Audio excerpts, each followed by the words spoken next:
मैं भागवत जी के बारे में एक दो जानकारी और देकर विषय पर आना चाहता हूं, यह भूमिका के रूप में कह रहा हूं।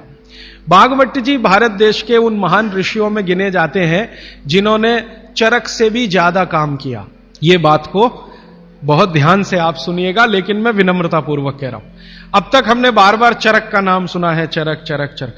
भागवत जी चरक के शिष्य थे और चरक ने जितने साल काम किया उससे 1.5 गुना ज्यादा काम भागवत जी का है। चरक जी के जाने के बाद चरक ने जो सूत्र लिखे हैं, जो उनकी खोज है, रिसर्च है, चरक संहिता जो पूरा का पूरा शास्त्र है, उसके एक एक सूत्र को प्रमाणित करने का काम भागवत जी ने किया।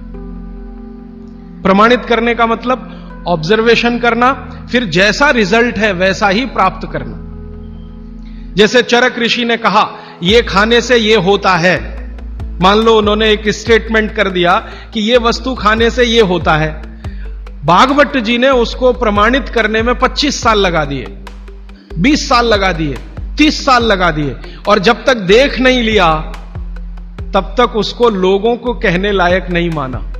हमारे आयुर्वेद चिकित्सा शास्त्र के जो विशेषज्ञ हैं वो ये मानते हैं कि चरक जो थे महापंडित थे, बहुत ऊंचे स्थान के व्यक्ति थे, लेकिन भागवत जी थे वो साधारण आदमियों के चिकित्सक थे। इसका मतलब क्या है? इसका मतलब यह है कि चरक ने जो बातें बहुत गहराई से और गूढ़ शब्दों में कही हैं, भागवत जी ने उनको बहुत सरल करके साधारण लोगों की समझ में आए वैसा प्रस्तुतिकरण कर दिया है।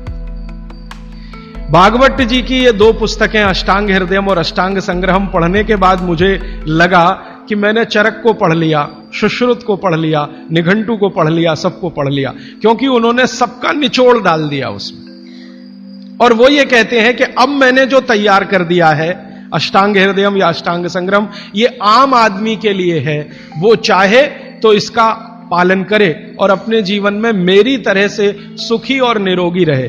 भागवत जी 135 वर्ष तक जिंदा रहे और उनके शिष्य बताते हैं कि उन्होंने इच्छा मृत्यु को धारण किया।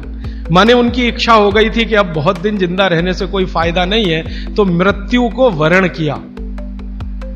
ऐसे पंडित आदमी, इतनी कमांड अपने शरीर पर।